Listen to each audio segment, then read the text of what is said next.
Frank Sesno with planetforward.org, coming to you from the George Washington University, talking with Dave McCurdy, former congressman from the great state of Oklahoma.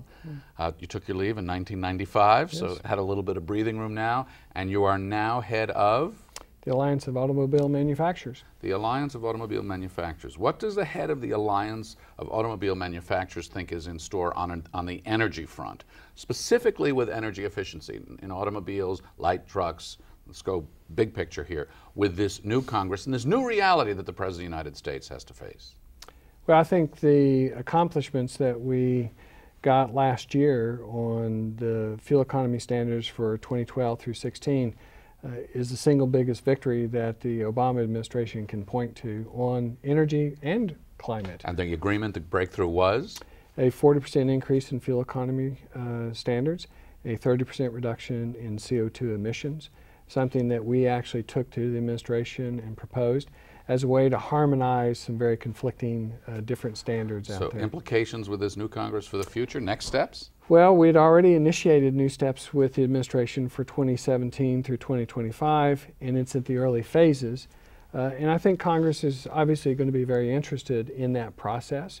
But Congress, I think the new Congress is going to be focused less on the climate aspects of this and more on the externalities. You know, what are the costs to manufacturing? What's the cost on jobs? What's the, you know, the overall? And the Democrats going to be part of that too? I mean, isn't that the message from this election, that it's nice of you to talk about all these other things, but it's jobs first, it's the economy first, even when it comes, especially when it comes perhaps to energy and climate? I think clearly jobs and the economy is the top priority. Even things that were 2 years ago popular, such as healthcare, they were pretty well determined in this election to be a very low priority. Climate has fallen off of the scale of priorities of most in the public. Energy security, however, I think remains a concern. So where I think and I hope that we can get agreement, certainly from the business community, what we want to see. We want to see progress on the economy, obviously, but that means more research and development. That means support for innovation.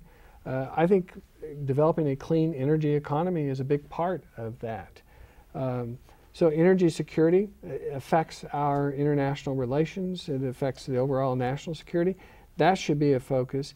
And so I think there is an area there we can reach some agreement. Some on production side, I think on renewable fuels, hopefully working on emissions with utilities, probably a little bit more of a stretch. The irony is, speaking for the auto sector, and we represent 80% of the global manufacturers do business in North America, is that we're the only sector currently in the U.S. economy that's constrained for CO2. There's no other sector that has restraints on carbon dioxide emissions. And do you think there are likely to be constraints on CO2 emissions that will emerge from this political mix we've got? I think right now we are the single You're going to stay there for a while? And we may hold that honor. How do conservatives who are coming to Washington and who now have a critical mass, at least in the House of Representatives, but whose influence will be felt across the board? You don't have an election like this without having a heavy footprint. It's not a carbon footprint, it's a political footprint. How does this reframe the energy discussion? Yeah, I'm sure there's been a lot of discussion in on the campaign trail about dependence on foreign oil. I said it in 1980 when I first ran for Congress, and I think they're still saying it.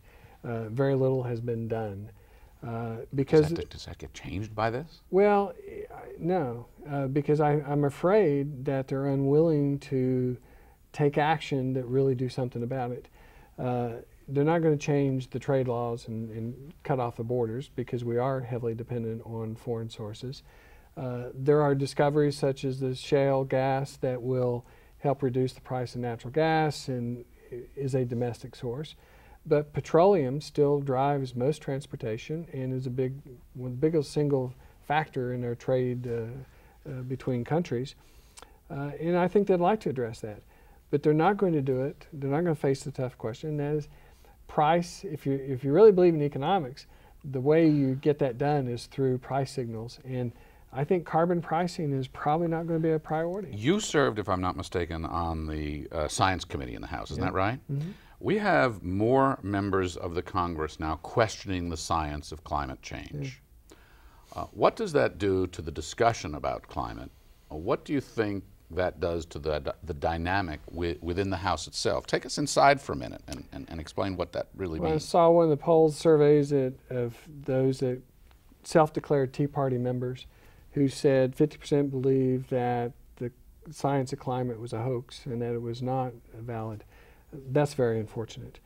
I've had the privilege. You're convinced of it? I've had the privilege of being at both poles. I've been to the South Pole, I've been to the North Pole, the high Arctic.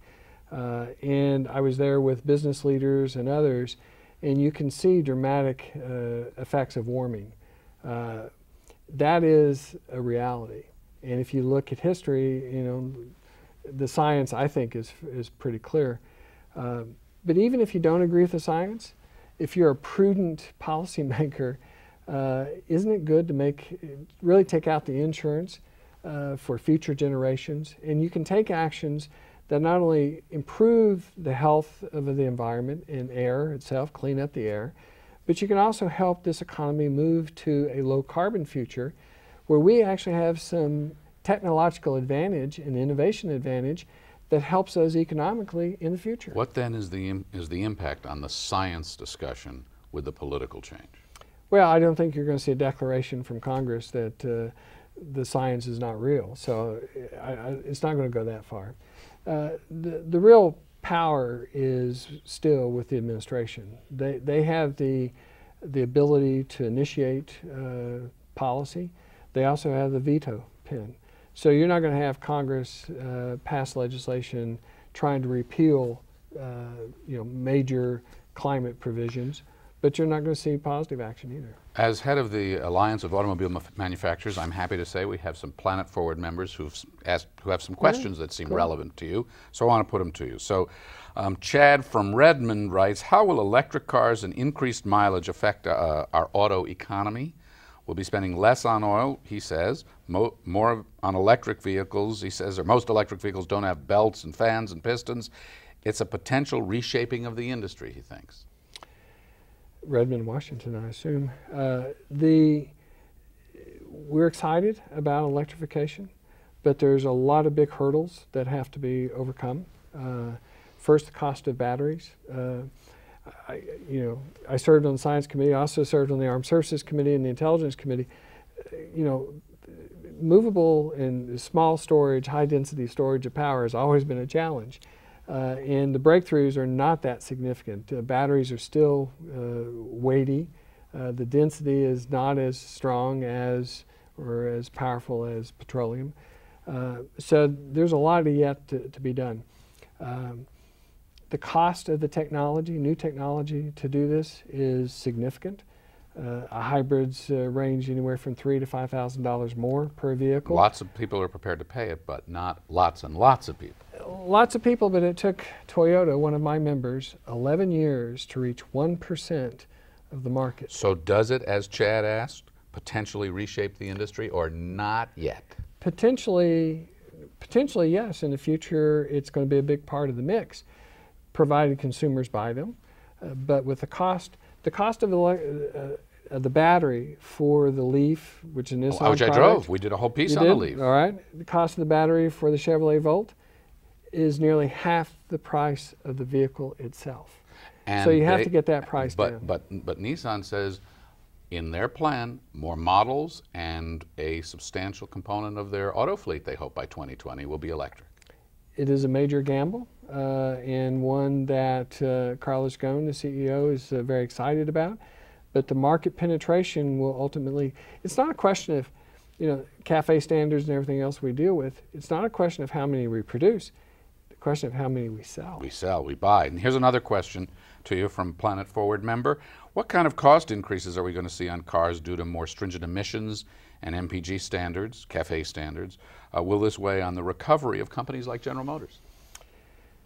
Well, in the short term, yes. The overall cost for the 12 through 16 standards that we supported was estimated to be about $85 billion to the industry as a whole. To the consumer, it ranges from anywhere from $1,200 to $3,000. For the future ones, it's even estimated to be more. So there is a cost. GM is recovering, doing well. They got a good product lineup. They are going to build a number of smaller vehicles in order to meet the standards. You know, but if gasoline were at $4 a gallon, we'd probably be selling more of those smaller vehicles. When we hit $4 gas, we didn't have enough of those small vehicles. Now, you know, it's hard to give them away. So it's a challenging market. We could help you with that. I'm sure we could find people to take them for nothing. Yeah, but it's you know, it doesn't help the profitability of those companies. So price is a factor there that we don't control, and it's also a factor for consumers. Last question to you. If you were to pick up the phone today and get right straight through to the President of the United States and say, Mr. President, Dave McCurdy here, Alliance of Automobile Manufacturers, my first piece of advice to you is, how would you finish the President sentence? today, when he responded to the elections and was certainly very humble in his response and said he had heard a message, that he was prepared to compromise. The one area he cited as the ability to compromise was the standard that we took to them as an industry on 2012 through 16. On mileage. On mileage, yeah. So again, it's the one area that I think they recognize is a model where you can work collaboratively. My recommendation to the President is understanding the concern about the economy, understanding that we all believe that we have to improve our energy security and reduce our dependence, but it's going to be a difficult and challenging pathway. And we have to be careful not to overreach, and he's going to have to, with his influence, he needs to rein in some of those more exuberant ends in California and on the left and say, let's not destroy an industry, let's take this and have periodic reviews of the progress. And if the acceptance is there, if the price is coming down on the vehicles, then let's increase the standard. But if we go too far, then I think the risk of underperforming, the risk of failure is real. Dave McCurdy, thanks. Thank you. Appreciate it. It's good to be with you. Well, we'd like your comments on what Dave McCurdy's been talking about, next steps in energy, next steps in climate, the political climate, and the auto industry itself, especially if you've got an idea or an innovation that you're implementing to pursue your own version of energy efficiency, or you know something that's being done in your community or at your workplace. Place to go to tell us all about it, and for us to be able to take it to people here in Washington and beyond, planetforward.org. Thanks.